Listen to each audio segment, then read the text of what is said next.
Hi everyone, it's Liam here from Rating the Races. So we've got racing tomorrow, but we've got to be careful because some of the races they're going to be on like heavy going. So Newmarket is heavy currently. We've got soft at Haydock. Ripon is heavy, and they are where we're going to be looking at. So let's go in, and we will obviously explain why I think they can go well even on the ground.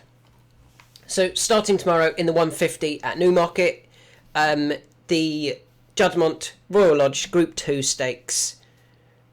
I like Luther here. I think Luther is the one to beat for Charlie Fellows and Kieran Schumacher. Now, personally, I kind of feel it is between the front two in the market. That's Luther and Wimbledon Hawkeye. But I think Luther, being up by Frankel, they will definitely handle the ground. Whereas I'm not totally sure that Wimbledon Hawkeye actually wants to go that way round. I think the better ground is really helping Wimbledon Hawkeye. I thought last time out was a very good effort on the good to firm ground. Whereas I kind of feel that Luther will be able to cope with this softer conditions, in the fact that last time out, which I thought was his best performance, actually came on good ground rather than on good to firm ground. It's quite a difference. Going from good to firm, obviously, to heavy. It's obviously not as much of a difference from good to heavy. But I just feel that if you're using your best performance, which was on good to firm, and saying that's your best performance, then running on heavy, that could really turn the tables. And that horse could massively underperform. Whereas Frankel progeny, they do have a good record on soft ground, soft and heavy going. So that isn't an issue really for me. And Luther's form is very good. The only time Luther has been beaten was in a 3-runner race at Salisbury, beaten by New Century, when beating the Parthenon. Now, the Parthenon is a good horse in his own right. He then went to the Curragh and ran in a Group 1. Whilst the winner, New Century, who only beat Luther by half a length, went to Woodbine. Was it Woodbine? I think it is Woodbine. Went to Woodbine and won the Grade 1 Summer Stakes out there. I mean, that form looks really strong. That was the only time Luther's been beaten. Last time out went to Haydock, comfortably won a listed race, so can definitely go up to Group 3, Group 2 class, and that's all this is. This is a Group 2. And yeah, I think Luther is the one to beat in this race. I do think he's priced accordingly. Let's just load up the odds so that we can see these are live odds, not odds from half an hour ago that I'm just writing up about now that the horse has been well supported, which is a common theme in pundits and especially those working for bookmakers. They seem to do that. So Luther is actually slightly on the drift because all the money's coming for Puppet Master. But you can get 11-4 about Luther, and I'm quite happy with that as a bet in the race. Luther at 11-4 should like the ground. Should be okay on the ground. It's not going to like it, but I don't think anything's going to like it in this race. Has the best form in my opinion and is the one to beat. Going to the Curragh. Now this is a really weird race, isn't it? Look at the prize money for this. 213,000. Blech. These horses are rubbish. I mean, we've got horses here. Donnacha O'Brien is running the highest rated horse in the race of 87. What? How on earth do you qualify for this race? I've got to find out, because I mean, this is just a awful race for all that prize money. That's mental. Who do I think is going to win this race? Nancy J. I really like Nancy J. I think she will beat the Colts and Geldings here. She won on debut at Gowran, then went to Leopardstown, finished 5th, but in a decent race. I mean, the third horse, Bubbling, is actually due to run today. Is due to run at 3 o'clock, so in 4 minutes' time. Is 6-4 favourite for that race.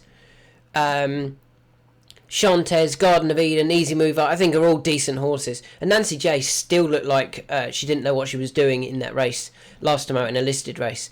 This is not anywhere near that class. We don't currently have any odds, but I'm hoping that people ignore this race because it's a weird race. Where is it? It's at Curragh.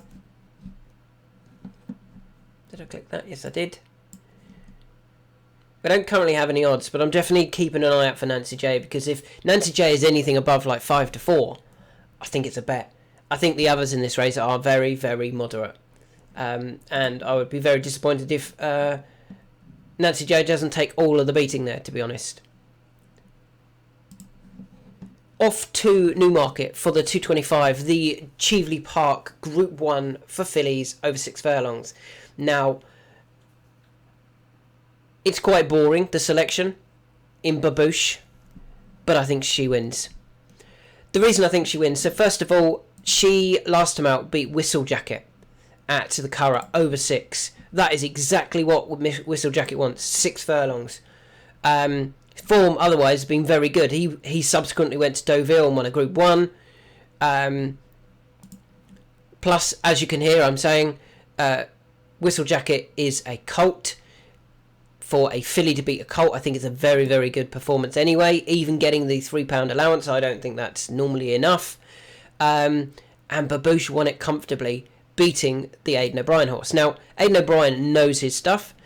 And the fact that Babouche has beaten 2 Aidan O'Brien horses the last twice, and the Aidan O'Brien horse is available in this race as second favourite, I think that's because, if they had priced up, the inside knowledge had gone Lake Victoria as favourite, then I would have been, okay, maybe that's their better one of the 3 that Babouche has essentially taken on, Camille Pizarro, Whistle Jacket, Lake Victoria.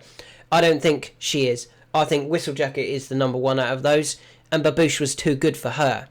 So I think Babouche is going to win tomorrow. Where are we? We're at Newmarket 225. I'd also point out that last time out, I know the favourite disappointed, but Lake Victoria was sent to the Curragh as the second string in a race with Bedtime Story. They wasn't expecting Lake Victoria to win that Moyglare stud. She was there just in case something went wrong. I think they would have been happy with third that day. They ended up winning it, and they've gone, well, we might as well now run her in the Cheveley Park, but she's not their best one at all. Whereas I'm pretty confident that Babouche is the Jer Lyons best filly he's got. She's been aimed at the right races. She won on debut at 5-6, demonstrating that they clearly thought a lot of her that day. She then beat, as I said, in a Group 3, Camille Pizarro, went off the 13-8 favourite, went off 5-2, second favourite behind Whistle Jacket. I'm a massive, massive fan of Whistle Jacket. I think he is very, very good. Babouche beat him, and relatively comfortably, to be honest, and I think she is a class apart here, and I think she will prove that tomorrow, winning at Newmarket, even on the heavy ground. She's currently available at 7-4. We then go off to the Curragh for a horse that, if you follow my videos, you will know why we like this horse. In the 3:10 at the Curragh, and that is currently available at 6s. Obviously, there'd be more odds, hopefully soon. Greek Flower. Why do we like Greek Flower? Watch her last time out. She was very... She was very unlucky. Drawn in the wrong part of the track. Still ran a really good race for 7th over the far side. If she'd been drawn down the near side, I think she would have gone very, very close. In what, in my opinion, was a better race than this. This looks like an easier race for Greek Flower. She's got good form at the Curragh. She'll appreciate the drop back and trip. They'll go nice and fast, and she'll be finishing really strongly. She finished second recently-ish, under Jamie Powell, when not quite catching Amazon Lady. But again, that Rockingham that was back in June, I think that was a better race than this. I don't think this is as good a race as the Rockingham. I don't think it's as good a race as the Bold Lad Sprint last time out. I don't think this is as good a race as when beaten by Big Gossie. Yeah, I think this is a stronger race than an easier race for Greek Flower, and I think she will be the one to beat at the Curragh tomorrow. If hopefully we can get other odds around about that mark, I'll be very happy with that. Moving on to the 3:15 now. If you follow my videos and you follow my handicap analysis, this is one that may well be my nap tomorrow. Aberama Gold at Haydock in the 3:15. Why do I like Aberama Gold? Ground. Aberama Gold has been wanting this ground for ages. In actual fact, if we look at the horse's previous bits of form, you can see that very poor form figures. Nothing really to show for in recent times. This season, the horse has run on good, once on good to soft, standard to slow, nothing else. Go back to last season, went to Doncaster at the end of the season, winning the William Hill Farewell Flat Handicap on heavy going of 96, went off the 9-2 favourite. The previous win for the horse was in the Stewards Cup of 95 on heavy going. The last 2 wins have both been on heavy going. And has actually won back at Ayr on heavy going off 85. What does the horse run off tomorrow? 85. The same mark as when winning at Ayr. Lower than when winning at Goodwood. £10 lower than when winning at Goodwood. And £11 lower than when winning at Doncaster. It's wanted the ground. It's got the ground. I'll be really, really disappointed if Aberama Gold doesn't take all of the beating there on the ground. But just been waiting for. Soft heavy is fine. I wouldn't have any issues if it rained even more at Haydock and went to heavy ground. I mean, the fact that the horse went off favourite on heavy last year, 9-2 favourite at Doncaster in a 10-runner race, and you can currently get 9-2 off an £11 lower mark. I think that'll be even shorter tomorrow. I think that'll be 5-2 tomorrow at Aberama Gold. Probably going to be my nap of the day, Aberama Gold. Moving on to the 320 at Ripon. We're going to go for an old timer here. Oh, how old's Aberama Gold? Aberama Gold is 7. We're going to go for the 10-year-old again. We're giving him one more chance. That is Dakota Gold. Disappointed last time, without a doubt. Finished last of 9 in a race at Thirsk. I just wonder whether, because he's a bit older, needs a bit of cut in the ground now. The last time he actually won was only 4 runs ago. Came on soft ground when beating Winter Crown in a handicap for horses rated 0-85, 1 off 86. Okay, has to run off 88 here. But I just think the ground might bring him closer. I think he might be able to keep up early on. And if he can keep up early on, I think he's clearly very, very well handicapped, running off 88. Back down to those types of marks that he was starting to get very competitive in, earlier this season. 84, 86, second and first, up to 88. Even went off 90, ran in the Ladies' Day handicap, finished second off 90 at Ripon, over 6. Obviously, we've got to remember as well, the horse has even won a Great St Wilfrid before. Won that day on soft, off a mark of 99. I mean, runs off 88. Yes, he's not as good as he was, but I'm hoping that soft ground just means that he can keep up early on and then be able to get involved late on, because he's able to keep up in what doesn't look the strongest of races, to be honest. So that is in the 320 at Ripon. It's Dakota Gold, who is a big price at the moment. You can currently see available at 12s at William Hill. I'm sure other bookmakers will price up shortly. 2 more races to go and 3 more selections. The first 2 come at 3:40 in the Cambridgeshire. Now, I've gone through this race because there are so many here that I've added to my NAGME and been looking out for and think very progressive. I mean, Roi de France, or Roy de France, Godwinson, Liberty Lane, Poneros, Balmacara, Beau Pedro, Dual Identity, Rono, Beneteau, Mr. King, Majestic, all horses that I've been kind of waiting for certain races, and some of them even being this, I'm going to take them on. The one I'm really worried about that this could really come back to bite me in the bum is Mr. King. Taken that one on because of the ground. It's ended up being heavy. If this was good ground, I'd be very keen on Mr. King, to be honest. Definitely wants this trip. And yeah, I would be hopeful of a big run from Mr. King, but I'm not totally sure he wants the ground. The 2 I've gone for, I do think want this ground, and I do think have some really good form to their name. So the first one is Balmacara, who we backed last time out. Finished second, beaten by Flying Frontier.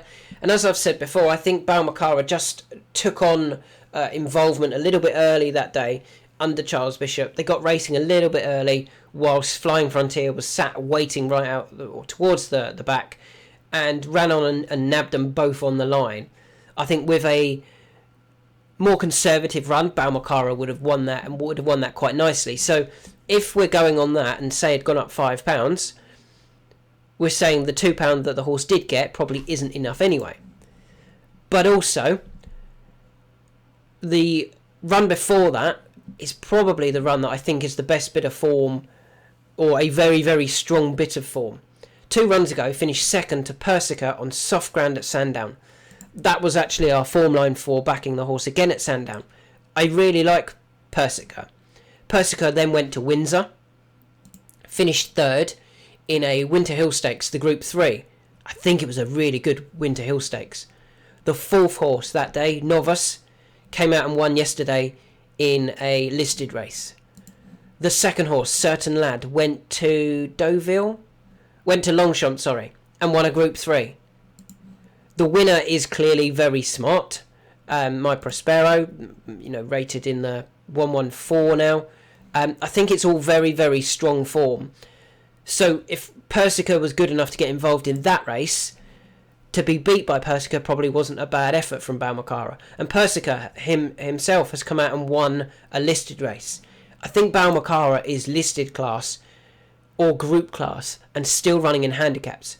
That came off soft ground, plus it was over a bit further than tomorrow.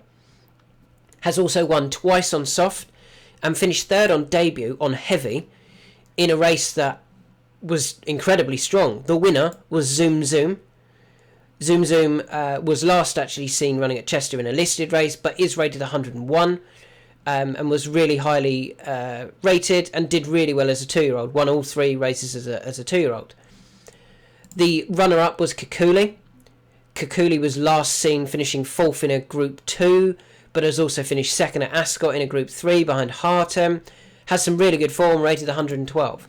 And the 4th horse, behind Zoom Zoom, Kikuli and Balmacara, was Economics. Obviously, Economics has since come out and won a Irish Champion Stakes. Got really strong form. So Balmacara was running in amongst listed and group horses on debut, on heavy going, over 7 at Newmarket at this course. Runs over 1 mile and 1, so a little bit further. If you watch the debut effort on heavy going, clearly wanted a bit further. If he runs to that sort of level, maybe he ran to group level on that day, that could be good enough to win this, and I think it would be good, very good enough, plenty good enough to go very, very close. So Balmacara is my first selection in the Cambridgeshire, and let's just load up the odds for this. My concern about Balmacara is drawn over in 1. Is that the wrong place? With that in mind, our second selection is actually drawn, not the other side, but in the middle. Poneros. Hopefully he can choose which way to go. Now, why do I like Poneros? So, scrapes in at the bottom off 91. Carries 8 stone 7. So on heavy going, that's obviously going to be a bonus, isn't it? Got no weight on his back whatsoever. Has been running over a bit further, which is obviously, fine. Went to Ascot for a King George V Stakes. Only went off 15-2 off a mark of 92, a pound higher mark. So a very competitive race over 1.5 miles, and went off at a slightly shorter price than what you can currently get now about Poneros. You can still get 12s about Poneros. But that was probably too far. It felt too far. It felt too far at Newmarket, and then again at Ascot last time out, when finishing third on soft ground in a good handicap, beaten by the Reverend and French Duke. I thought that was a good handicap. But he looked like he didn't stay the trip that day again, Poneros. They're dropping back in trip. The horse has also won on heavy going, won on debut, beating Salamanca on heavy going. So, I think there's plenty to like about this horse. He's slightly better handicapped than where they probably thought they were going to be at this stage of the season. And the first 2 runs back this season, finished second behind Harper's Ferry in a novice event, and then went to Newbury and finished second to King's Gambit. That came on good ground, but over the correct trip, beating Chantilly, beating Persica, who's got the form line with Balmacara, I actually, and obviously King's Gambit come out and won, didn't he? Did he win or did he get beat? No, he got beat at Ascot in the Hampton Court, but then went and finished second in another Group 2, and then third recently in a Great Voltigeur.